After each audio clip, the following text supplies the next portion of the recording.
آج میں چاہوں گی کہ اپنی بیٹی کی شادی سے متعلق چند چیزیں آپ کے ساتھ شیئر کروں. ایک حدیث کے مطابق جب کسی ایسے نوجوان کا رشتہ آئے کہ جس کے دین اور اخلاق سے تم مطمئن ہو تو نہ کرو ورنہ زمین میں فساد ہوگا. اسی چیز کو مد نظر رکھتے ہوئے جب میری بیٹی کا رشتہ آیا تو ہم نے بچے کے دین اور اخلاق کو سامنے رکھتے ہوئے فوراً ہی فیصلہ کر لیا. حالانکہ اس وقت اس کی کوئی جاب بھی نہیں تھی، لیکن جب سیکنڈ لاسٹ سیمسٹر کا امتحان دیا اور آخری سیمسٹر اس کا جنوری میں شروع ہو رہا تھا، اس میں یہ ہوا کہ جس دن نکاح ہوا اس دن اس کو کال آئی اور نکاح کے 2 دن بعد اس نے ایک انٹرویو دیا اور ساتھ ہی اس کی جاب بھی ہو گئی. اب یہ کہ دوپہر 12 بجے سے رات 8 بجے تک جاب پہ جائے گا اور صبح میں اپنا آخری سیمسٹر جو ہے وہ پورا کرے گا. تو میں نے تو یہ بھی کہا کہ آپ اس کی فکر نہیں کریں، مریم آپ کو بالکل تنگ نہیں کرے گی، کوئی مطالبہ نہیں کرے گی. اور میں نے مریم سے بھی کہا کہ تم نے بالکل پریشان نہیں کرنا کسی بھی چیز کے لیے، اور اس کو یکسوئی کے ساتھ پڑھنے دینا ہے.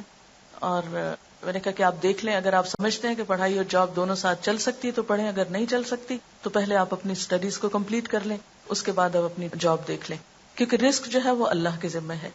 انسان جب مال اور دین میں سے 2 کا انتخاب کرے تو میں سمجھتی ہوں کہ دین کا انتخاب کرنا چاہیے، کیونکہ دین کے ساتھ مال تو مل جائے گا لیکن مال کے ساتھ دین کا آنا اس کی کوئی گارنٹی نہیں. نبی صلی اللہ علیہ وسلم نے فرمایا کہ 4 چیزیں خوش قسمتی کی علامت ہے: نیک بیوی، کھلا گھر، نیک ہمسایہ، اچھی سواری. اور 4 چیزیں بدبختی کی علامت ہے: بری بیوی، برا ہمسایہ، بری سواری اور تنگ گھر.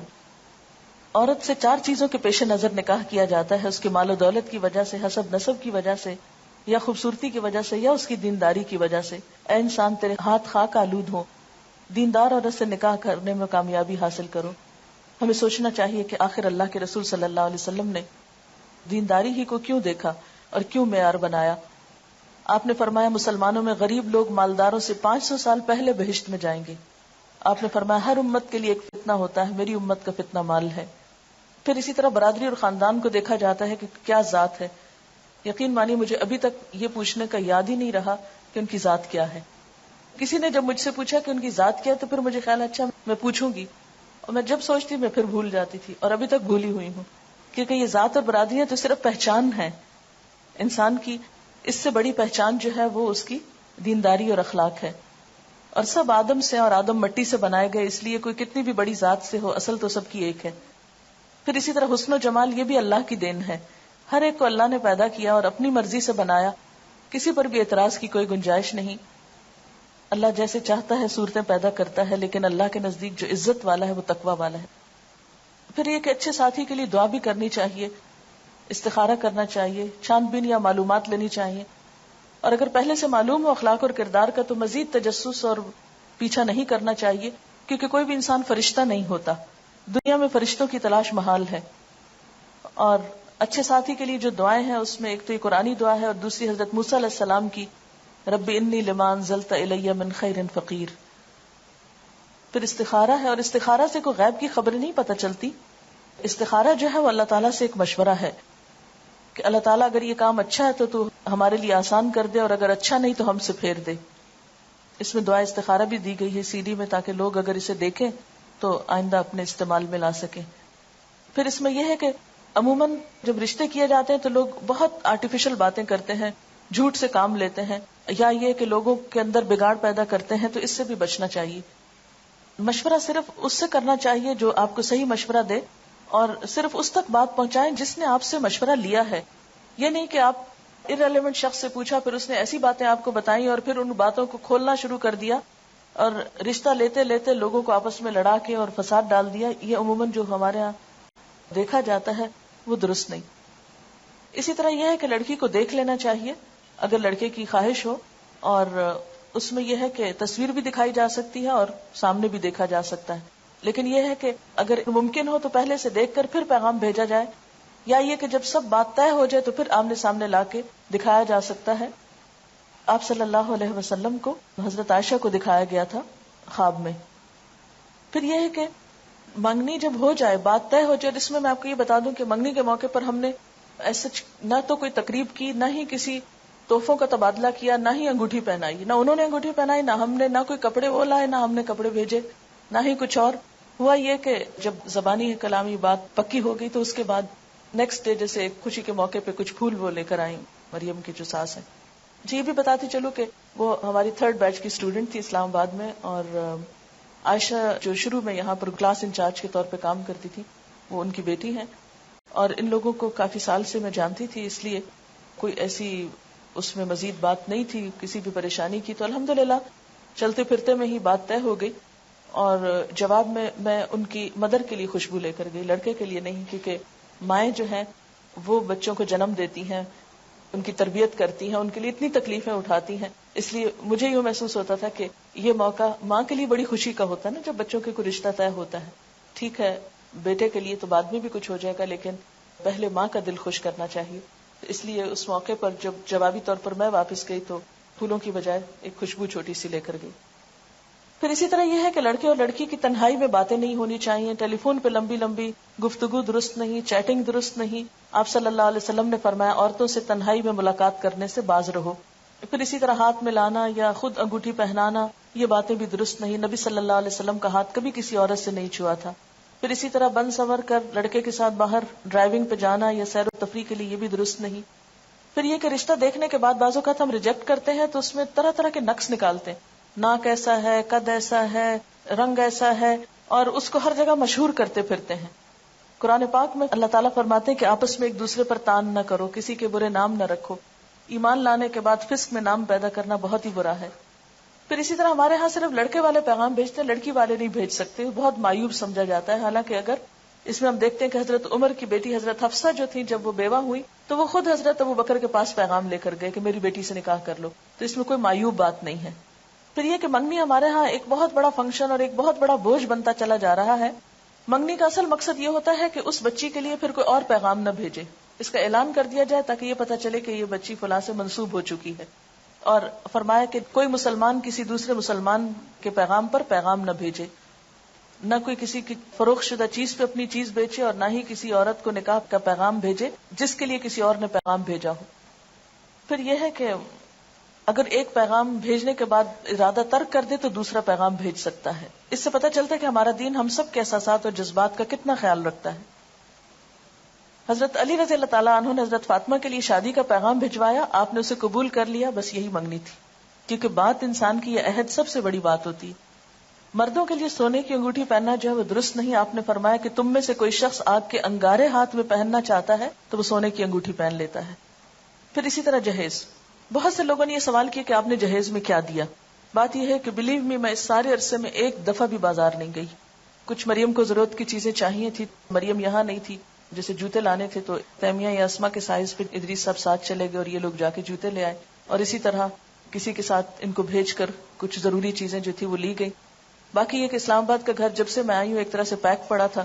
جو میری اب فالتو چیزیں تھی استعمال ہونے کا اتفاق، اب مجھے لگ رہا تھا کہ میں نے تو ان کو استعمال نہیں کرنا، وہ میں نے مریم سے کہا کہ بیٹا اب تم ان کو لے جاؤ. وہاں ان کی ساس کہنے لگی کہ ہمیں ضرورت نہیں ہے، اس لیے کہ ہمارے گھر میں سب کچھ ہے. اور مجھے بھی یہی لگتا تھا کہ وہاں پر کوئی جہیز کی ایسا ضرورت نہیں، اس لیے باہر سے تو کوئی اس طرح کی خریداری نہیں کی گئی. کچھ چیزیں جو گھروں میں عام طور پر کچھ نہ کچھ رکھا ہوتا ہے اس کو میں نے نکال کر گھر صاف کر دیا. تو جب وہ کہتے تھے کہ یہ ہم کس طرح سنبھالے تو میں کہتے ہیں یہ آپ مجھ پر احسان کریں گے اگر میرے سے یہ چیزیں جو ہے ہٹ جائیں تاکہ میں یہاں آؤں تو مجھے اب سب کچھ خالی خالی صاف ستھرا نظر آئے کہ میں اپنا کام زیادہ بہتر طور پہ کر سکوں. تو الحمدللہ ایسا کوئی فرنیچر نہیں، کوئی کچھ نہیں، بلکہ اس کی جو بڑی نند ہے عائشہ، انہوں نے ان کا جو بیڈ روم ہے اس کا فرنیچر لیا، اور اسی طرح چھوٹی موٹی چیزیں کچھ گفٹ تھے رشتہ داروں کی طرف سے، تو اس میں کام چل گیا. لیکن کوئی ایسی تیاری کہ اس طرح کی لمبی چوڑی شاپنگ یا وہ چیزیں نہیں تھی. جہیز میں عام طور پر یہ ہے کہ قرض لیا جاتا ہے اور اس کے کمائی کے لیے آدمی لوگ جو ہیں وہ رشوت وغیرہ لینے پہ مجبور ہوتے ہیں. بعض اوقات کم چیزیں لانے پہ لڑکی کو تانے دیے جاتے ہیں، اور اسراف اور دکھاوا بھی اس میں بہت ہوتا ہے. تو اس میں یہ تھا کہ انسان ضرورت کی چیز تو اپنے لیے استعمال کرتا ہے، دکھاوے کا معلوم نہیں، اس میں دوسروں کو بتانے کی کیا ضرورت ہے. ایک عالمی ادارے کی رپورٹ کے مطابق پاکستان میں 1 کروڑ سے زائد لڑکیاں شادی کے انتظار میں ہیں. 40 لاکھ لڑکیاں ایسی ہیں جن کی شادی کی عمر بھی گزر گئی ہے. اور اس میں ایک بہت بڑی وجہ کیا ہے؟ جہیز کا نہ ہونا، یہ جہیز کا سٹینڈرڈ کے مطابق نہ ہونا. شادی کس کے ساتھ ہوتی ہے؟ لڑکی کے ساتھ یا جہیز کے ساتھ؟ آدم کے بیٹے کے پاس 2 وادیاں مال و دولت سے بھری ہوں تو وہ تیسری کے لیے خواہش کرے گا. حضرت علی کہتے ہیں کہ حضور صلی اللہ علیہ وسلم نے حضرت فاطمہ کو جہیز میں 1 چادر، 1 مشکیزہ اور 1 چمڑے کا تکیہ دیا تھا جس میں اذخر کی گھاس بھری ہوئی تھی. حضرت اسما کہتی ہیں کہ فاطمہ جب رخصت کر کے حضرت علی کے ہاں بھیجی گئی تو ہم نے ان کے گھر میں اس کے سوا کچھ نہ پایا کہ وہاں ریت بچھی ہوئی تھی. 1 تکیہ تھا جو کھجور کی چھال سے بھرا ہوا تھا، ایک گھڑا اور ایک پانی پینے کا پیالہ تھا. یہ کوئی ہماری طرح کا مروجہ جہیز نہیں تھا، انتہائی ضرورت کی چیزیں تھیں. سنت میں جہیز کی کوئی حیثیت نہیں. اور حضرت علی کے لیے وہ چیزیں بھیجنا بھی کس لیے تھا کہ آپ حضرت علی کی بھی کفالت کرتے تھے. گھر کی ضروریات کا انتظام کرنا لڑکی کے والدین کی نہیں، خود لڑکے کی ذمہ داری ہے. اس موقع پر لڑکے کو الٹا مہر دینا ہوتا ہے، اور اس کے لیے بھی ہم نے کوئی ایسی قرارداد طے نہیں کی کہ کتنا ہوگا اور کیا ہوگا. اور انہوں نے پوچھا بھی ہم سے کہ آپ کے ہاں کیا ہوتا ہے. ہم نے کہا ہمارے ہاں کچھ بھی نہیں ہوتا، جو آپ کرنا چاہیں آپ خوشی سے کر سکتے ہیں. عموماً جہیز اس لیے دیا جاتا ہے کہ لڑکی کو وراثت میں حصہ نہ دینا ہو، جبکہ وراثت میں حصہ دینا فرض میں ہے، اور جہیز دینا نہ نفل ہے نہ سنت ہے. یہ ویسے اپنی خوشی کی بات ہے، تحفے کے طور پر کچھ بھی آپ دینا چاہیں یا گھر صاف کرنے کے لیے تو دے سکتے ہیں. پھر کچھ رسومات ہمارے ہاں بہت رواج پا گئی ہیں. شادی سے کچھ ہفتے پہلے یا اس کے بعد تاریخ مقرر کرنے کی جو رسم ہوتی ہے. پھر اسی طرح یہ ہے کہ وقت بھی ضائع ہوتا ہے، پیسوں کی بھی ناقدری، عبادات میں کوتاہی. تو الحمدللہ اس موقع پر کوئی نماز، کسی نماز میں تاخیر نہیں ہوئی، کوئی ایسا اسراف اور دکھاوا نہیں ہوا، کوئی اسٹیج نہیں تیار کی گئی تھی، اس کے بغیر بھی شادی ہو گئی. پھر اسی طرح کوئی پیلا جوڑا نہیں پہنایا گیا، بلکہ میں نے شدت سے منع کیا تھا کہ ایسا کوئی رنگ مجھے نظر بھی نہ آئے. بعض کہتا تھا نا کہ بھول کے انسان کوئی ایسی چیز پہلے پہن لیتا ہے. پوری طرح اس رسم کو جو ہے وہ ختم کرنا ہے. اب یہ دیکھیں، یہ دو تصویریں ہیں، ایک انڈین تصویر ہے اور ایک پاکستانی. دونوں میں کیا فرق نظر آ رہا ہے آپ ہی پہچان سکتے ہیں، مجھے تو پہچان نہیں ہو رہی. پھر جہیز کی نمائش، یہ بھی دو کمپیریزن ہے. پھر اسی طرح یہ ہے کہ ٹھیک ہے اگر کچھ تفریح ہو رہی ہے یا گانا بجانا ہو رہا ہے تو اس میں ڈانس کی تو کوئی گنجائش نہیں نکلتی. نبی صلی اللہ علیہ وسلم نے فرمایا جس گھر میں گھنگرو اور گھنٹے ہوں اس میں رحمت کے فرشتے داخل نہیں ہوتے، نہ ہی فرشتے ان لوگوں کے ساتھ رہتے ہیں جو گھنٹے استعمال کرتے ہیں.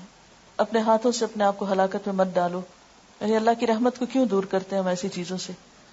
آپ نے فرمایا اس امت کے لوگوں پر زمین میں دھنسانے، شکلیں مسخ ہونے اور پتھروں کی بارش برسنے کا عذاب آئے گا.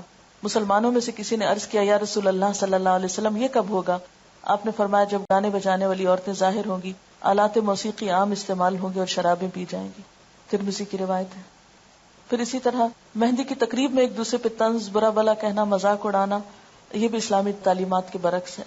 پھر اسی طرح مہندی کے موقع پر کھانوں کا اہتمام جو ہے اور اس میں خصوصی ڈیکوریشن یلو کلر میں، یہ تو درست نہیں، لیکن مہندی لگانا درست ہے. اس موقع پر ایسا کیا تھا کہ ہاسٹل کی سب بچیوں کو ہم نے اکٹھا کر لیا تھا باہر سے. صرف میری بہنیں تھی، مریم کی جو نندیں ہیں انہوں نے مریم کو مہندی لگائی اور میں نے ہاسٹل کی سب بچیوں کے ہاتھ پہ کچھ کچھ لگایا. اوٹ پٹانگ لکیریں ادھر ادھر تھوڑا تھوڑا.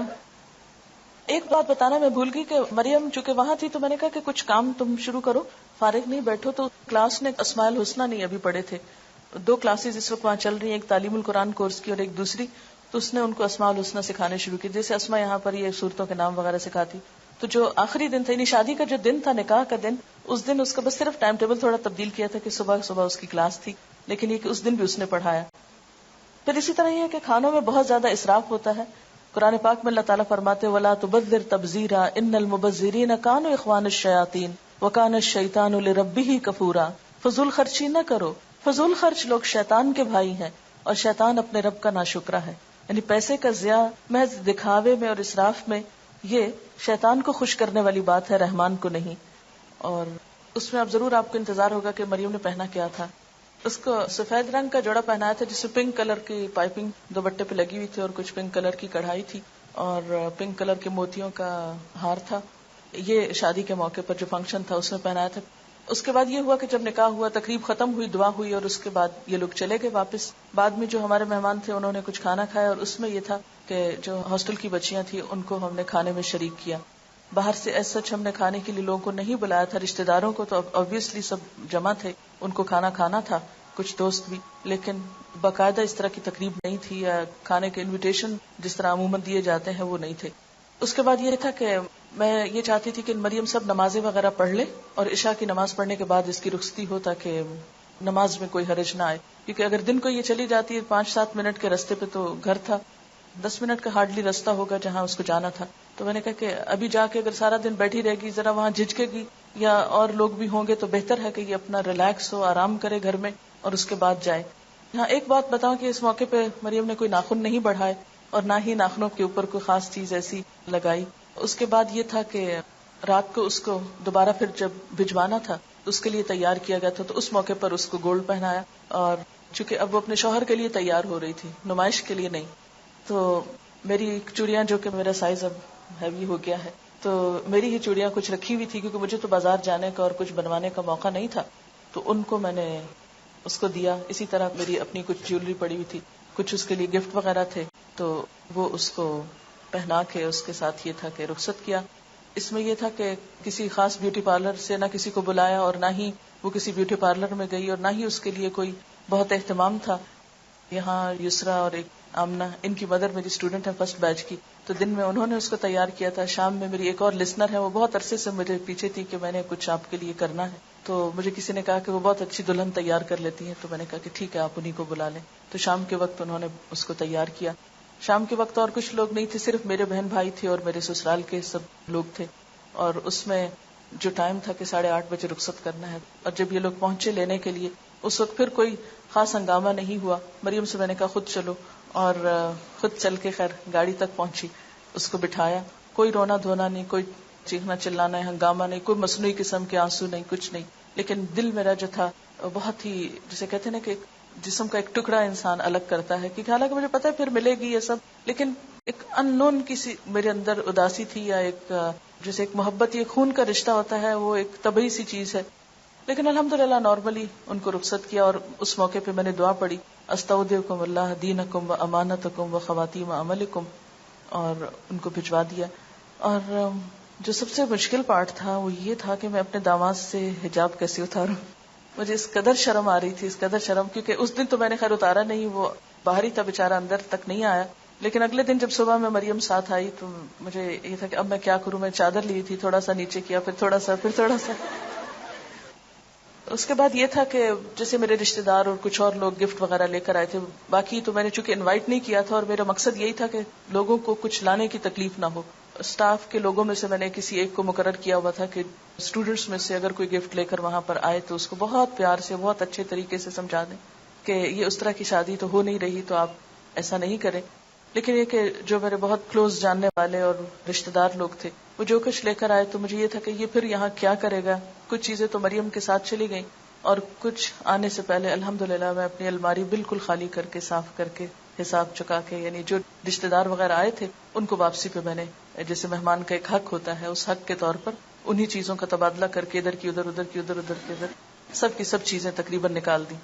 اور ریلیکس ہو کے، بالکل فارغ ہو کے، میں 29 کو پھر ولیمہ تھا، اور 31 کو میں یہاں آ گئی، کیونکہ میرا ارادہ یہ تھا کہ 1 جنوری کو ہم دوبارہ سے اپنا کام پراپر طریقے سے شروع کریں. اور اس میں بھی یہ تھا کہ جیسے 27 کو شادی تھی تو اگلے دن سیٹرڈے کو پھر میری کلاس تھی، اور پھر اسی طرح کلاس جو ہے وہ لی گئی. اور شادی کے موقع پر جیسے بارات اور سہرے کا ہوتا ہے، یہ بھی ہمیں سوچنا چاہیے کہ کس کی تقلید ہے. ہاں، بہت سے لوگوں نے پوچھا کہ مریم نے کیا پہنا، تو ان کا یہ خیال تھا شاید غرارہ یا کچھ اس طرح پہنے، تو قمیض شلوار تو مجھے خیال بھی نہیں آیا کہ یہ غرارہ ضروری ہے. میں اصل میں سوچ رہی تھی کہ جو میرا ڈریس ہے وہی وہ پہن لے گی، لیکن میں پتہ نہیں کہیں رکھ کے بھولی ہوئی تھی، وہ آخری مومنٹ تک مجھے ملا نہیں، بلکہ جب وہ چلی گئی تو بعد میں مجھے نظر آیا جب چیزیں ادھر ادھر صفائی میں کر رہی تھی. تو بہرحال نکاح کے ارکان جو ہے ولی کی موجودگی ہونی چاہیے، گواہ ہو، مہر ہو، خطبہ نکاح ہو، ایجاب و قبول ہو، اور اعلان نکاح ہو. یہ ہے اصل شادی. ولی کی موجودگی کیوں ضروری ہے، اس کی دلیل کیا ہے، وہ قرآن پاک میں آتی ہے. پھر اس کے بعد ولی میں کون کون لوگ شامل ہیں، پھر اگر کسی کا ولی نہ ہو تو وہ کیا کرے. نیکسٹ، زبردستی نکاح نہ کیا جائے. پھر نکاح میں لڑکی کی رضامندی ضروری ہے، اس سے پوچھا جائے. پھر اسی طرح یہ ہے کہ اگر لڑکی بولتی نہیں، خاموش رہتی، تو یہ خاموشی بھی اس کی اجازت ہے، لیکن رضامندی کے بغیر نکاح درست نہیں. پھر اسی طرح حضرت عائشہ کہتی ہیں، یہ حدیث دلچسپ ہے ذرا پچھلی والی. حضرت عائشہ کہتے ہیں کہ رسول اللہ صلی اللہ علیہ وسلم نے ان سے نکاح کیا جب ان کی عمر 7 سال تھی، اور ان کو آپ کے گھر بھیجا گیا جب ان کی عمر 9 سال تھی، اور ان کے کھلونے ان کے ساتھ تھے. جب حضور صلی اللہ علیہ وسلم فوت ہوئے تو ان کی عمر 18 سال تھی. عورت کو خود نکاح کرنے کی اجازت نہیں ہے اپنا. پھر مہر ہے، مہر کا دلیل کیا ہے، پھر مہر کی مقدار کتنی ہے. اس میں ہم حضرت عبد الرحمن بن عوف کی مثال دیکھتے ہیں کہ انہوں نے سونے کی گٹلی کے وزن پر عورت سے شادی کی. آپ نے فرمایا مبارک ہو، ولیمہ کرو، چاہے ایک بکری ہی کیوں نہ. ازواج مطہرات کے مہر جو تھے، حضرت عائشہ نے فرمایا کہ 12 اوقیہ اور 1 نش. پھر حضرت عائشہ نے پوچھا نش جانتے ہو کیا ہے؟ ابو سلمہ نے کہا نہیں. حضرت عائشہ نے فرمایا نصف اوقیہ اور یہ 12.5 اوقیہ 500 درہم بنتا ہے، یعنی 500 درہم ازواج مطہرات کا مہر تھا، جو اچھی رقم ہے. اور حضرت ام حبیبہ کا مہر جو تھا وہ 4000 تھا، 4000 درہم. قبول اسلام کو مہر قرار دیا گیا حضرت ام سلیم کی طرف سے. بہترین نکاح وہ ہے جو آسان ہو. ہمارے ہاں جو 32.5 روپے حق کے مہر ہے، اس کی کوئی حقیقت نہیں. پھر اسی طرح گواہوں کا موجود ہونا، گواہوں کے بغیر نکاح نہیں ہوتا. آپ نے فرمایا جو عورت ایسا کرتی وہ زنا کرتی. خطبہ نکاح میں ہم دیکھتے ہیں کہ 3 آیات میں 4 دفعہ تقوی کا حکم ہے کہ اللہ سے ڈرو تو زندگی اچھی گزرے گی. پھر ایجاب و قبول ہوتا ہے. 3 دفعہ پوچھا جاتا ہے لڑکے سے کہ اس حق کے مہر کے عوض یہ لڑکی تمہیں قبول ہے. جب وہ 3 دفعہ ہاں کرتا ہے تو پھر نکاح کی گرہ لگ جاتی. نیکسٹ، اس میں آڈیو لیکچر بھی CD کے اندر موجود ہے، وہ سنا جا سکتا ہے. مبارکباد کے کلمات مسنون. آپ نے فرمایا حلال اور حرام کے درمیان فرق کرنے والی چیز دف ہے، یعنی اعلان نکاح ہے. پھر عورت جب گھر آئے تو اس کے لیے دعا کرنی چاہیے. پھر دعوت ولیمہ ہے، اور یہ دعوت بھی اپنی حیثیت کے مطابق کرنی چاہیے، اور اس میں بھی اسراف اور دکھاوا نہیں ہونا چاہیے. ایک موقع پر آپ نے جو پکا کر کسی جگہ پر کھجور اور منقع اور خوشگوار پانی کہیں کھانا، یعنی مختلف طریقہ سے ولیمے کی دعوت کی گئی. آپ نے فرمایا ولیمے کا کھانا برا کھانا، وہ کھانا برا ہے جس میں خوشحال اور دولت مند لوگوں کو بلایا جائے اور فقراء کو چھوڑ دیا جائے. اس موقع پر ہمیں ایک تھوڑی سی مشکل یہ ہوئی، جیسے ولیمہ کی دعوت تھی، انیشلی جو انہوں نے انویٹیشن دیا، یہ ہمارے ہاں عام طور پر شادی کا جو خرچہ ہوتا ہے اس کی تھوڑی سی، مثلا 8 لاکھ روپے 5 لاکھ روپے جو لوگ خرچ کرتے ہیں ایک عام شادی پر، اور اس کے مقابلے میں آپ دیکھیں کہ اللہ تعالیٰ کیا فرماتے ہیں، جو لوگ محض اپنا مال لوگوں کو دکھانے کے لیے خرچ کرتے ہیں اور در حقیقت نہ اللہ پر ایمان رکھتے ہیں نہ روز آخرت پر، سچ یہ ہے کہ شیطان جس کا رفیق ہوا اسے بہت ہی بری رفاقت میسر آئی. یعنی دکھاوے کے لیے اتنی رقمیں اڑانا جو ہے یہ سراسر غیر اسلامی ہے. آپ دیکھیں کہ تقریبات کے موقع پر 100 روپے فی کس کے حساب سے 8 روپے کا کھانا روزانہ پک رہا ہے. یہ ایک اخبار میں آیا تھا. یعنی روزانہ شہر میں جو کھانا پکتا ہے، ایک شادی میں نہیں کئی شادیوں کو جب ملایا جاتا ہے، 8 کروڑ روپے. یعنی اگر 100 روپے پر پرسن کا کھانا ہو تو ایک دن میں جو پک رہا ہے. پھر اسی طرح ہر سال پاکستانی 150 ارب روپے کا گوشت کھاتے ہیں. پھر اسی طرح دوسری طرف ہم دیکھتے ہیں کہ پاکستان کی 25% آبادی غذا کی کمی کا شکار ہے. 30% کھانا روز ضائع ہوتا ہے. صرف کراچی میں 2 کروڑ روپے مالیت کا کھانا روزانہ جھوٹا کر کے چھوڑ دیا جاتا ہے. یہ اخبار کے اسٹیٹسٹکس ہیں. یہ اعداد و شمار ہم سے کیا تقاضا کرتے ہیں؟ پاکستان کی کل آبادی 13 کروڑ ہے، اس میں سے 4 کروڑ 20 لاکھ لوگ، آبادی کا 30% حصہ انتہائی غریب ہے. 4 کروڑ 70 لاکھ لوگ، آبادی کا 62% لکھنا پڑھنا نہیں جانتے. 76% عورتیں پڑھی لکھی نہیں. 80 لاکھ بچے اسکول نہیں جاتے. 7 کروڑ 20 لاکھ لوگوں کا یعنی 53% حصہ حفظان صحت، ہسپتال اور طب کی سہولتیں میسر نہیں. 5 کروڑ 40 لاکھ لوگوں کو طبی سہولتیں میسر نہیں. 90 لاکھ بچوں کو مناسب غذائیت میسر نہیں. 6 کروڑ 10 لاکھ لوگوں کو صاف پینے کا پانی میسر نہیں. یہ فیڈرل بیورو آف سروے نے یہ رپورٹ پیش کی ہے. تو جس ملک کی آبادی کا حال یہ ہو، وہاں پر اتنا اسراف شادیوں کے موقع پر کسی طور پر بھی جائز نہیں. اگر اس پیسے کو ہم اپنی قوم کی تعلیم کے لیے خرچ کریں تو ہمارے لیے صدقہ جاریہ ہو. پرائمری اسکول کا 1 سال کا خرچہ 2 لاکھ روپے ہے. ایک بچے کی تعلیم 3000 روپے سالانہ ایوریج.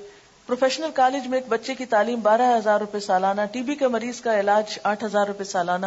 کہ ایسا نہیں ہو سکتا کہ ہم اپنی شادیوں میں سے کچھ پیسے بچا کر ہم اپنے عوام پر صرف کریں جنہیں ضرورت ہے؟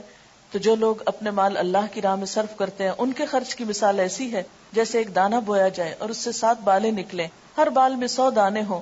اسی طرح اللہ جس کے عمل کو چاہتا ہے افزونی عطا فرماتا ہے. وہ فراخ دست بھی ہے اور علیم بھی ہے. ایک اور چیز میں بتانا چاہوں گی، یہاں پر ایک انٹرویو ہے، اس وقت ٹائم نہیں. ہماری ایک اسٹوڈنٹ تھی سارا، جو IT ڈپارٹمنٹ میں کام کرتی تھی. ان کی شادی کس طرح ہوئی اور اس موقع پر کیا اچھی مثال پیش کی گئی. CD میں موجود ہے، جو لوگ یہ CD لیں. CD باہر فار سیل اب اویلیبل ہے، یعنی عام لوگوں کے لیے بھی اس کو پرنٹ کرا لیا گیا ہے. تو اس میں آپ دیکھیں کہ اگر اسی مال کو ہم اپنی دنیا اور آخرت سنوارنے کے لیے استعمال کریں بنسبت اس کے کہ صرف ایک شادی کے موقع کو اپنی ذاتی خواہشات کی تکمیل کے لیے صرف اپنے دل کو یا اپنی آنکھوں کو ٹھنڈا کرنے کے لیے مال خرچ کریں، اس کی بجائے اگر ہم اسے باقاعدہ بہتر طرح استعمال کریں تو دنیا بھی ہماری بہتر ہو سکتی ہے اور آخرت بھی. اس میں صدقہ خیرات کر کے انسان کو بتانا تو نہیں چاہیے، لیکن تھوڑی سی مثال میں دوں گی کہ جیسے رشتہ داروں کا حق ہوتا ہے، تو میں نے کوشش یہ کی کہ شادی کے موقع پر جو گفٹ آئے ہیں وہ صرف مریم کو نہیں ملے بلکہ رشتہ داروں کو بھی ملے. اس کی کزنز جو ہیں یا ان کی جو اور رشتہ دار خواتین ہیں، جو بھی بچے یا بڑے یا جو بھی تھے، تو اس کو میں نے ان لوگوں کو بھی تقسیم کیا. اور یہ بھی میرے دل میں اللہ کی رضا تھی، نہ کہ یہ سوچا کہ ان کی طرف سے مجھے کچھ ملے یا یہ اگر کچھ لائے ہیں تو اس کا بدلہ ہو، نہیں، صرف ایک صلہ رحمی کے لیے. دوسرا یہ کہ مریم کو جیسے ولیمے کے موقع پر کچھ آنے والوں نے کچھ پیسے ویسے جو سلامی جس کو بولتے ہیں وہ دی، تو اگلے دن جب صبح میں آئی تو ایک لفافہ پکڑا ہو تو کہنے کہ ماما یہ الہدا میں ڈال دیں. میرا داماد بھی ساتھ تھا تو کہنے لگے کہ یہ ہم دونوں کی طرف سے الہدا کے لیے ہے. تو میں نے کہا کہ آپ لوگ ایک نئی زندگی شروع کر رہے ہیں، آپ کو اپنی ایجوکیشن وغیرہ کے لیے بھی ضرورت ہوگی تو آپ لوگ رکھیں اس کو. لیکن بالکل نہیں مانے اور بسد اصرار وہ پیسے جو ہیں وہ چھوڑ گئے. خیر میں نے بھی نہ پوچھا کہ کتنے ہیں اور نہ میں نے خود گنے، میں نے الہدا کی انتظامیہ کے حوالے کیے اور اس طرح زندگی کا ایک آغاز کیا گیا. اس کے بعد یہ تھا کہ جب صبح ملنے کے لیے آئے ہیں تو میری کلاس کا وقت تھا، میں تھوڑا سا بیٹھی ہوں اور اس کے بعد میں نے معذرت کی، میں نے کہا کہ میری کلاس کا وقت ہے. تو میرے داماد کہتے ہیں کہ نہیں آپ ضرور جائیں، اور میں کلاس میں چلی گئی. تو میں نکلنے لگی تو میں نے کہا کیا مریم بھی آ سکتی ہے، کیونکہ شادی کے بعد شوہر کی اجازت ضروری ہے، چاہے وہ بچے ہیں اپنے لیکن پھر بھی جو ادب آداب ہیں ان کا لحاظ ضروری. کہتے کیوں نہیں، انشاءاللہ ضرور. تو وہ باہر پھر مردوں میں چلے گئے اور مریم جو ہے وہ کلاس میں میرے ساتھ نیکسٹ ڈے پر نیچے بیٹھی. تو پھر اس کے بعد یہ تھا کہ چونکہ کھانے کا وقت ہو رہا تھا، ان لوگوں کو جانا تھا، کچھ اور مہمان وغیرہ بھی تھے ان کے ہاں، تو پھر وہ بیچ میں کلاس کے اٹھ کے چلی گئی. لیکن یہ کہ مجھے نہیں پتا چلا کہ شادی کے ساتھ جو تعلیم کا سلسلہ ہے، یہ جو کام ہے، وہ کسی طور پر بھی متاثر نہیں ہوا، اس لیے کہ جن لوگوں کے ساتھ رشتہ جوڑا وہ بھی دین کو سمجھنے والے، مقصد کو سمجھنے والے اور وقتاً فوقتاً اس کی تعلیم و تبلیغ میں شریک بھی رہے ہیں.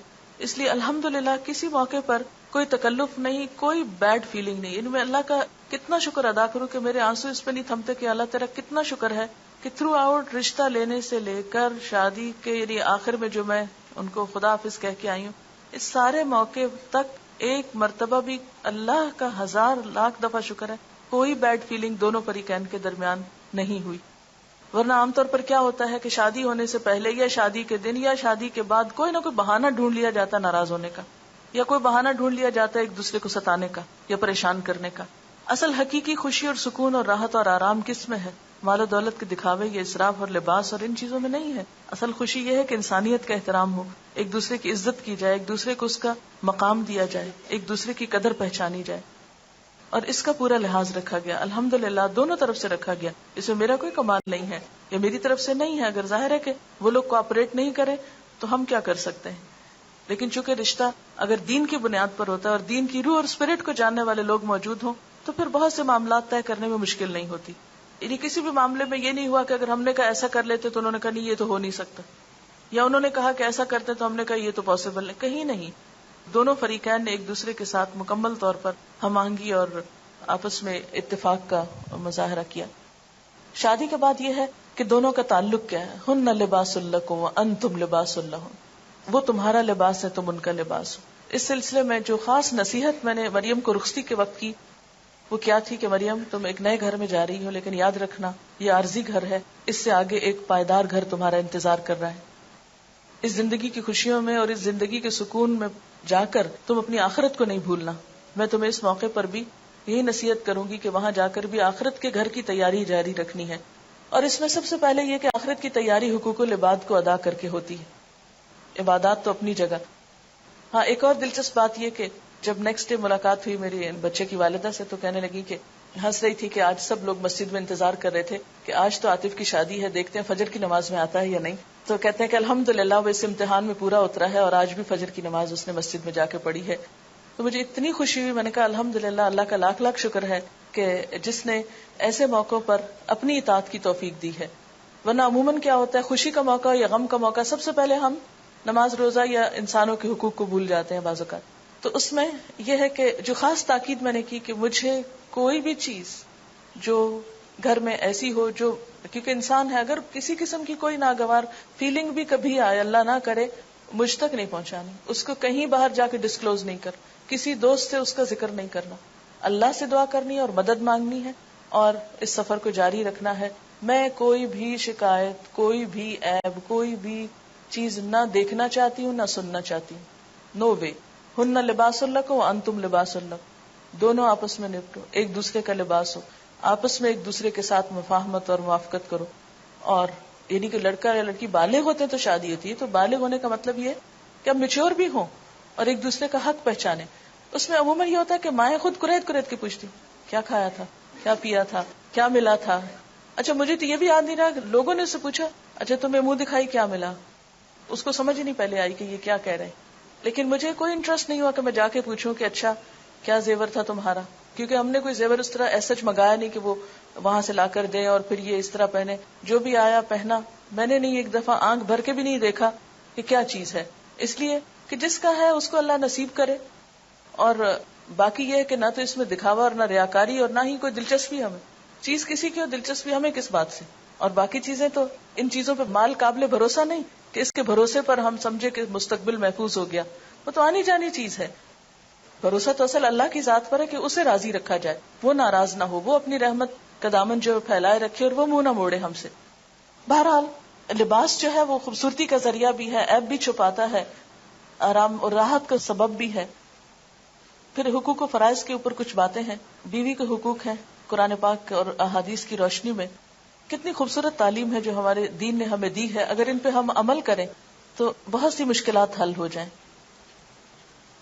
حضرت عائشہ فرماتی ہے کہ میں آپ صلی اللہ علیہ وسلم کے ہاں گڑیوں سے کھیلا کرتی تھی, میری سہیلیاں بھی کھیلتی تھی. جب آپ تشریف لاتے تو سب ادھر ادھر چھپ جاتی, آپ ڈھونڈ ڈھونڈ کر ایک ایک کو میرے پاس بھیجتے تاکہ میرے ساتھ کھیلیں. بیوی بچوں پہ خرچ کرنا سب سے زیادہ اجر و ثواب کا باعث ہے. ہمارے ہاں یہ ہے کہ شوہر بیوی کی مدد نہ کرے گھر کے کام میں. میں مریم کو بار بار یہ تاکید کرتی تھی, دیکھو خدمت میں عزت ہے, خدمت سے تمہیں عزت ملے گی, خدمت سے تمہارا مقام بنے گا, خدمت سے محبت ملے گی, خدمت کو نہیں بھولنا.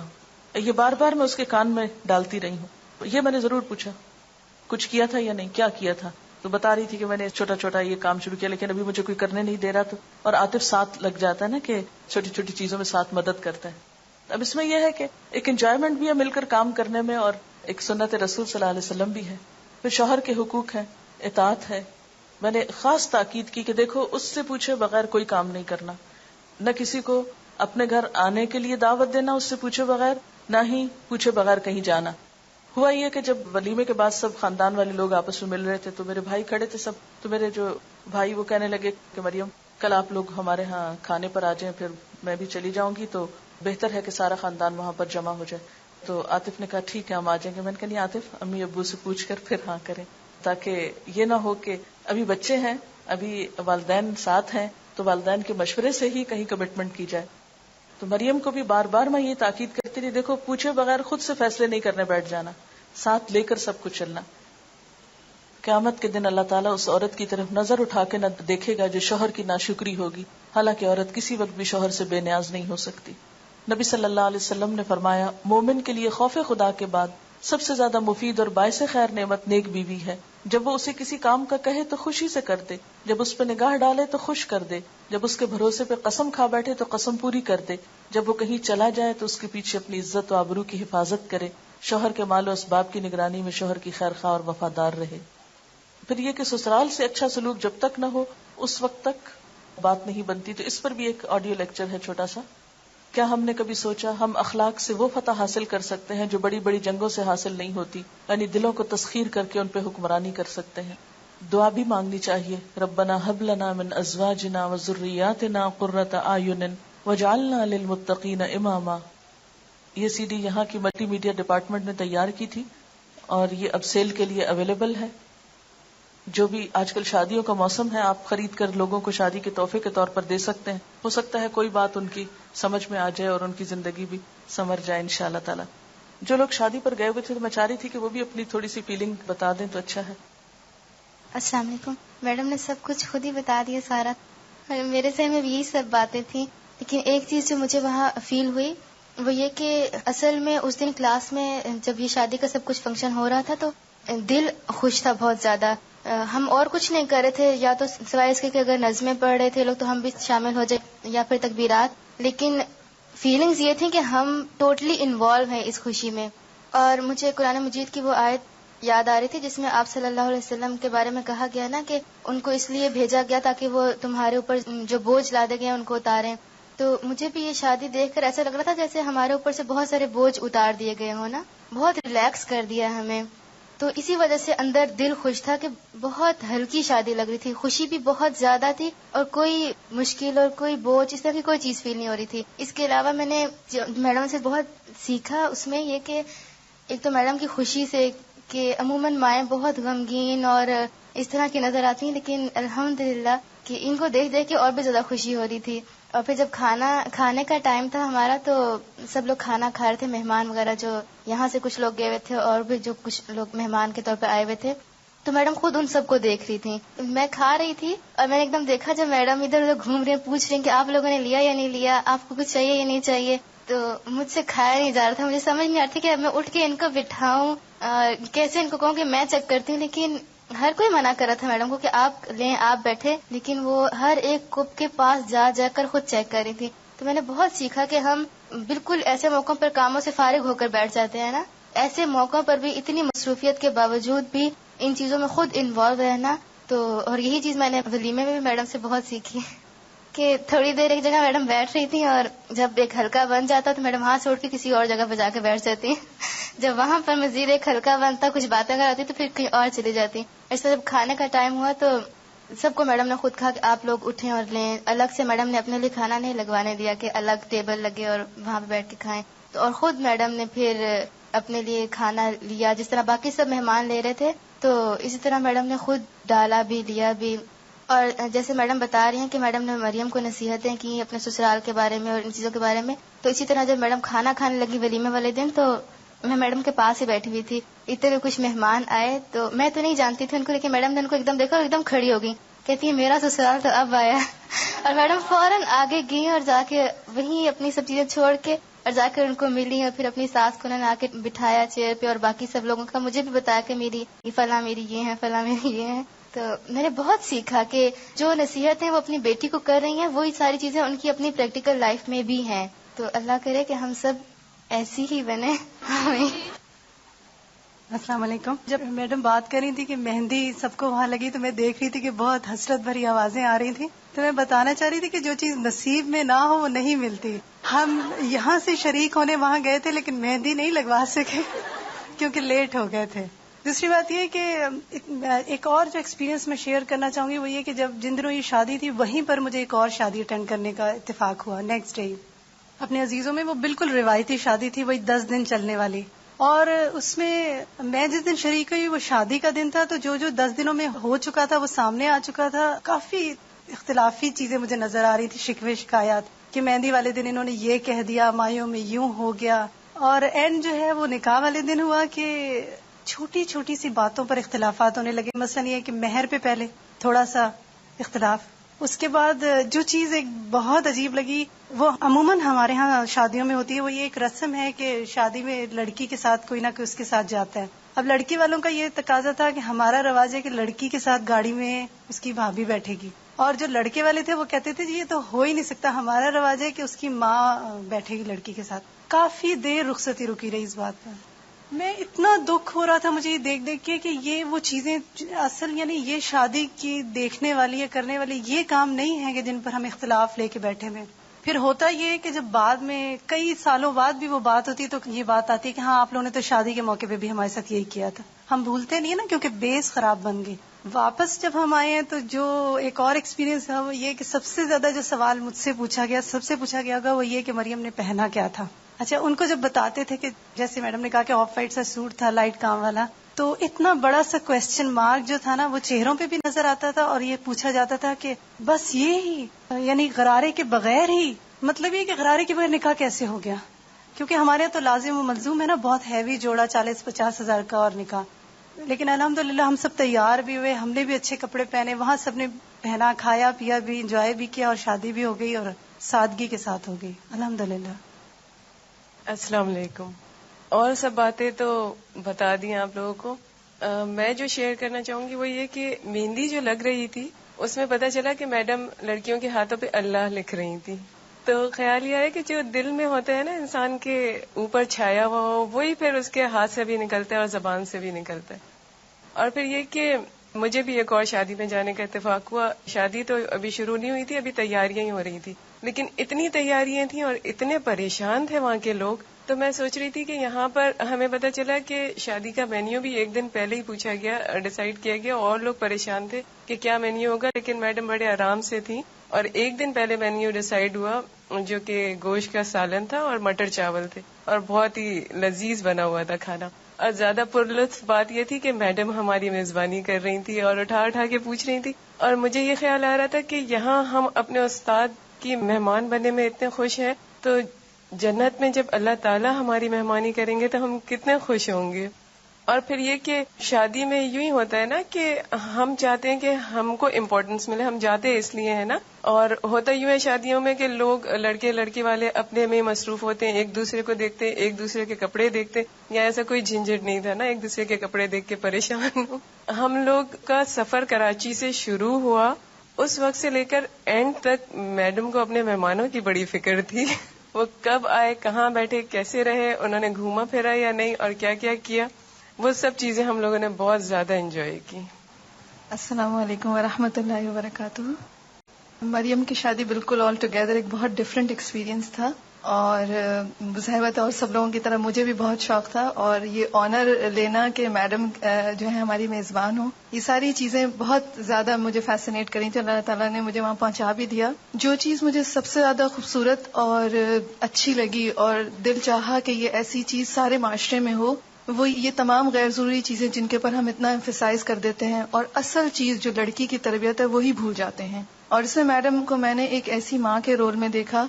مجھے معلوم ہے اداس تھی میم، یہاں تک آنے کے بعد بھی اداس تھی، اور ان کو ریکور ہونے میں یہ پورا ہفتہ لگا ہے، آئی نو دیٹ. لیکن انہوں نے مریم کے سامنے جن جذبات کا اظہار کیا جو کہ اس کو حوصلہ دینے کے لیے بہت زیادہ فائدہ مند تھا. اور پھر میں نے دیکھا کہ جذبات پر کنٹرول، کہ چونکہ ماں خود ہی پریشان ہو کہ ہلکان ہو کہ لڑکیوں کو اتنا انسیکیور کر دیتی ہیں کہ وہ لڑکیاں جا کر اگر وہاں پہ سسرال سیکیور کرنے والی بھی ہو تب بھی وہ سیکیور نہیں ہو پاتی، کیونکہ ماں ہی انسیکیور کر رہی ہوتی ہے ان کو. اور دوسری چیز جو مجھے خوبصورت لگی وہ یہ کہ جب میری اسی وقت فلائٹ میری لیٹ ہو گئی تھی، تو جب میں پہنچی ہوں تو یہ سب شروع ہونے والا تھا. تو مجھے بالکل انٹرنس پہ اسما اور تیمیہ اور عائشہ کی جو چھوٹی بہن، وہ سب بہت ماشاءاللہ بہت پیاری تیار ہوئی ہوئی، اور سب ان کو، اور وہ اتنی خوش، ان کے چہروں پہ خوشی، اور وہ ہم سب بھی آف کورس سب کے سب بہت خوش تھے. اور مریم بھی ماشاءاللہ بہت پیاری لگ رہی تھی، اور اس کے چہرے پہ اتنی انوسینس تھی جو کہ عام طور پر وہ جو اوپری میک اپ اور اتنی زیادہ لڑکیوں کو پریشان کر کے وہ مصنوعی طور پر وہ جو خوبصورت بننے کا ایک معیار حاصل کرنا ہوتا ہے، اس کی دہشت جو ہوتی ہے لڑکیوں پہ، وہ اس کے چہرے پہ نہیں مجھے نظر آئی. اور بہت انوسینس سی خوشی تھی، بہت پیاری سی مسکراہٹ تھی اس کی، اور بہت پیاری چھوٹی سی لگ رہی تھی نا وہ، کہ اتنی مجھے بہت پیار آ رہا تھا اس کے اوپر. اور پھر جیسے کہ مہمانوں وغیرہ کا میم کا جو رول تھا، ایک ماں کے طور پر اور ایک گھریلو خاتون کے طور پر اور ایک میزبان کے طور پر، وہ مجھے بہت خوبصورت لگا جیسے کہ ابھی ذکر کیا گیا. اور پھر سب سے اچھی بات یہ تھی کہ کوئی ایسا نہیں تھا کہ تقویٰ ہے تو تیاری نہیں ہے. ولیمے والے دن بھی ماشاءاللہ سب کے سب اتنے اچھے تیار ہوئے تھے، میم بھی اتنی پیاری لگ رہی تھی، اور سب لوگ کے پہچانے نہیں جا رہے تھے. مجھے بھی کوئی نہیں پہچان رہا تھا اور میں بھی کسی کو نہیں پہچان رہی تھی. الحمدللہ that was the beautiful part کہ ہم الحمدللہ جب خوشی کا موقع آئے گا تو سب کے سب اچھے سے تیار بھی ہوں گے، سب زینت بھی کریں گے. And that was totally segregated شادی. یہ لائک ولیمہ جو تھا ٹوٹلی سیگریگیٹڈ تھا. یہاں پر بہت زمانے بعد میں نے کوئی بہت اچھی سیگریگیٹڈ شادی دیکھی جس میں کہ بہت اچھا تیار ہونے کا موقع ملا. اور یہ ہوا کہ ون آن ون سیگریگیشن تو ہوتا ہے لیکن کانسٹنٹلی ویٹرز وغیرہ یا کچھ نہ کچھ آتے رہتے ہیں، لیکن یہاں پر ایسا کچھ نہیں ہوا. اور مریم بھی کوئی ایسی بہت آرٹیفیشل دلہن کے طور پر نہیں بیٹھی ہوئی تھی، بلکہ وہ بھی بہت کیجول سی تھی. اور آف کورس میم کی میزبانی تو کہ وہ ہمیں اصرار کر رہی تھی کہ آپ لیں، that was the an honour, جو کہ واقعی بہت ہی خوبصورت لگا. اور اس ساری چیز میں مجھے یہ بات یہ لگی کہ جو شخص جس کی زندگی میں مقاصد ہوں، ایک ٹرو پرپز ہو، جیسے کل بھی ہم بات کر رہے تھے خوشو کی، کہ وہ جو وہ ٹوٹلی فوکسڈ ہوتا ہے تو یہ زندگی کی ساری چیزیں تو ساتھ چلتی ہیں، وہ اسی کے اندر وہ ساری چیزیں اسی ایک مقصد کو سرو کر رہی ہوتی ہے. اور مجھے یہ ساری چیز لگی جیسے مریم کی شادی بھی جو ہے وہ ایک اس مقصد کی طرف لوگوں کو لانے کا ذریعہ بن گیا. جیسے اب یہاں پہ ہم کراچی میں بھی ہم اتنے سارے لوگ سن رہے ہیں، اور ہم جنہوں نے دیکھا، جو گئے، پھر یہ CD جائے گی، یعنی پھر وہ ساری چیزیں، وہ سارے کام جو کہ عام لوگوں کی زندگی میں چلتے ہیں، اسی طرح ان لوگوں کی زندگیوں میں بھی چلتے ہیں جن کی زندگی میں مقاصد ہوتے ہیں، لیکن پھر وہ سب کے سب اس مقصد کو سرو کرتے ہیں.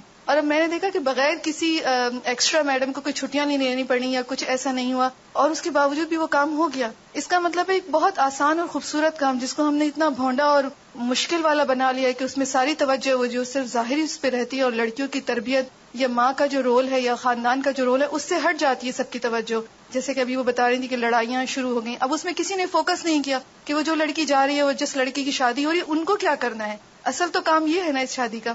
تو اللہ کرے کہ یہ شادی ایسی ہوئی ہو کہ جس کی وجہ سے بہت ساری شادیاں بہت اچھی ہو جائیں، اور بہت ساری دعائیں ہماری ان دونوں کے لیے. اور مجھے ایئرپورٹ پہ آتے ہوئے میم کو وہ خداحافظ کرنے آئی تھی، تو میں میڈم کو یہ دیکھ رہی تھی کہ میڈم نے بہت خوش اور نارمل اور بہت پرسکون سے انداز میں اس کو خداحافظ کر رہی تھی، اور وہ دونوں بھی بہت خوش ماشاءاللہ لگ رہے تھے. تو بہت ساری دعاؤں کے ساتھ ہم سب کی دعائیں ان کے ساتھ ہیں، اور اللہ تعالیٰ ہمارے معاشرے میں ایسی ہی شادیاں سمپل اور جو کہ انسانوں کے رویوں اور انسانوں کے جذبات اور بہترین اخلاق کے ساتھ اور شرافت اور دینداری کے ساتھ ہوں، ایسی ہی شادیاں ہوں. مریم اور میرا ساتھ کافی رہا کیونکہ ہم لوگوں کی ایج بالکل سیم ہے، تو ہم لوگوں کی دوستی بھی بہت زیادہ ہے. اور اب جو مجھے لگتا ہے وہ یہ کہ میرے گھر ایک دوست آئی ہوئی ہے، بس اور کچھ بھی نہیں. ایک نند اور بھابھی کا کانسیپٹ بالکل نہیں ہے. جب ابھی فرحت آنٹی نے کہا کہ نند آ رہی ہے تو مجھے بہت عجیب سا لگ رہا تھا کہ پتہ نہیں کیا چیز آ رہی ہے. بالکل دوستوں سا رویہ ہے ہم لوگوں کا. اور میری چھوٹی بہن کہہ رہی تھی کہ پتہ نہیں جب مریم آئے گی تو میں اس طرح لیٹ سکوں گی کہ نہیں اس بیڈ پہ یا نہیں. اور وہ شاید اگلا ہی دن تھا کہ وہ اس طرح لیٹی ہوئی اور کہہ رہی تھی عظمیٰ یاد ہے نا میں تمہیں کہہ رہی تھی کہ میں اس طرح لیٹ سکوں گی کہ نہیں. اتنی یعنی جلدی فرینکنیس ہو گئی کیونکہ ہم لوگ کے مائنڈ سیم تھے، ہم لوگ کی باتیں سیم تھی، اور ہم لوگ کا ایم انشاءاللہ سیم ہے اور سیم رہے گا. ایک اور چھوٹی سی بات جو کہ سر کے حوالے سے کہ اتفاق سے سر ولیمے کے نیکسٹ ڈے مجھے ملے الہدا میں، تو میں نے ان کو سلام کر کے مبارکباد دی. اور میرے ساتھ ایک اور میری کولیگ تھی، تو انہوں نے پوچھا سر کیسا فیل ہو رہا ہے آپ کو. تو انہوں نے کہا کہ تھوڑی دیر وہ رکے، پھر کہنے لگے کہ ایک پلا پلایا بیٹا مل گیا. اور میں یہ سوچ رہی تھی کہ کتنی پازیٹیوٹی، دین انسان کو کتنا پازیٹیو بنا دیتا ہے کہ انہوں نے یہ نہیں کہا کہ ہاں بیٹی چلی گئی گھر خالی ہو گیا. انہوں نے اپنے ایکسپریشن کا اظہار کیا کہ دکھ ہوا، لیکن آج جب میں نے صبح اس سے ملا تو میرا مطلب وہ دکھ یا اداسی ختم ہو گئی. لیکن پہلی جو بات ان کی زبان سے نکلی وہ اتنی پازیٹیو بات تھی کہ انہوں نے کہا مجھے پلا پلایا بیٹا مل گیا. جب مریم اور وہ دونوں مل کے ماما مجھے کہتے ہیں تو مجھے اتنا عجیب لگتا ہے کہ اتنا بڑا بیٹا ماشاءاللہ. اور کوئی فوٹو سیشن نہیں ہوا. مجھے بس تھوڑا سا افسوس یہ تھا کہ میرا انیشلی پروگرام یہی تھا کہ اس کلاس میں یہاں پر سب ہوگا، لیکن بس اللہ کو شاید یہی منظور تھا کہ وہاں جا کر مجھے لگا کہ مریم تھوڑا سیٹل ہو رہی ہے موسم کے اعتبار سے. اور پھر میں نے کہا کہ اب اس میں مجھے پھر ایک بلا وجہ کا تکلف لگا کہ مریم کو واپس لاؤں، خود آؤں. اور ساتھ یہ ہے کہ یہ سب لوگ وہاں سے ٹریول کر کے یہاں آئے، یہاں سے صرف نکاح کر کے پھر واپس جائیں، پھر ولیمہ کریں. موسم کا اتنا فرق ہے، ان لوگوں کے لیے پریشانی ہوگی. تو میں نے کہا کہ ہم نے تو آنا ہی ہے ولیمے پہ، کیوں نہ ہم یہیں آ جائیں اور یہیں سے نکاح ہو جائے.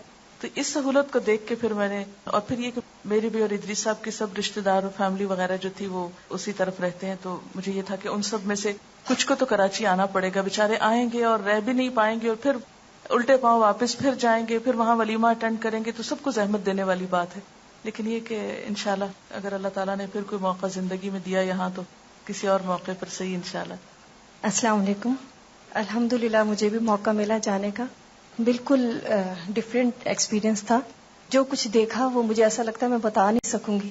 اور الحمدللہ اتنی خوشی تھی کہ کئی بار آنکھوں میں آنسو آتے تھے، اور کہ اللہ تعالیٰ اس دنیا میں آج کل کے دور میں اس طرح کی شادی کو، یعنی جو کچھ میڈم اس سے پہلے نکاح کے درس میں جو کچھ کہتی رہیں تو وہ انہوں نے عملی طور پہ کر کے دکھایا. اور سب سے بڑی بات یہ ہے کہ وہاں کا پریمیسز مجھے بہت اچھا لگا. الہدا کا جو سارا سیٹ اپ ہے وہ بہت اچھا تھا. اور دعا میری ہر دم یہی رہی کہ اللہ تعالیٰ ہمیں اس طرح کی یہاں پر بھی ایک جگہ عطا فرمائے. آپ سب لوگ اس دعا کو ضرور کیا کریں. ٹھیک ہے، جزاک اللہ. عام طور پر مجھے کاموں میں رات کافی دیر ہو جاتی ہے سونے میں، لیکن حیرت کی بات ہے کہ شادی سے ایک رات پہلے میں تقریباً رات 9-9:30 بجے سو گئی. اور پتہ نہیں مجھے نیند آنے لگی اور نماز مجھے نہیں پڑھنا تھی، تو میں نے کہا چلے میں تھوڑا سا لیٹ جاتی ہوں. جو ہی لیٹی تو میں گہری نیند سو گئی اور سویرے اٹھی. تو میں سوچ رہی تھی کہ عام طور پر شادیوں پر لوگوں کی نیند کتنی خراب ہوتی ہے اور کتنے رات کو دیر سے سوتے ہیں، پھر صبح کی نماز نہیں ہوتی، پھر دن میں نمازیں جاری ہوتی ہیں. اس سے ایسا لگا کہ جیسے میں کافی پچھلے دنوں ٹریول کر رہی تھی، پہلے اسلام آباد تھی، پھر کراچی آئی، موسم بدلا، پھر واپس اسلام آباد. تو اس کی وجہ سے وہ ایک ابھی تک میں روٹین میں نہیں جیسے آ پا رہی تھی. لیکن اس نیند نے مجھے اتنا فریش کر دیا کہ اگلے 2 دن جو تھے وہ میرے لیے بہت آسان ہو گئے. اس موقع پر ایک دعا میں نے سب کے لیے کی تھی کہ اللہ تعالیٰ میری ساری روحانی بیٹیوں کی شادیاں بہت اچھی جگہ اور بہت جلد ہو جائیں. سبحانک اللہم و بحمدک نشہد ان لا الہ الا انت نستغفرک ونتوب الیک. والسلام علیکم ورحمۃ اللہ وبرکاتہ.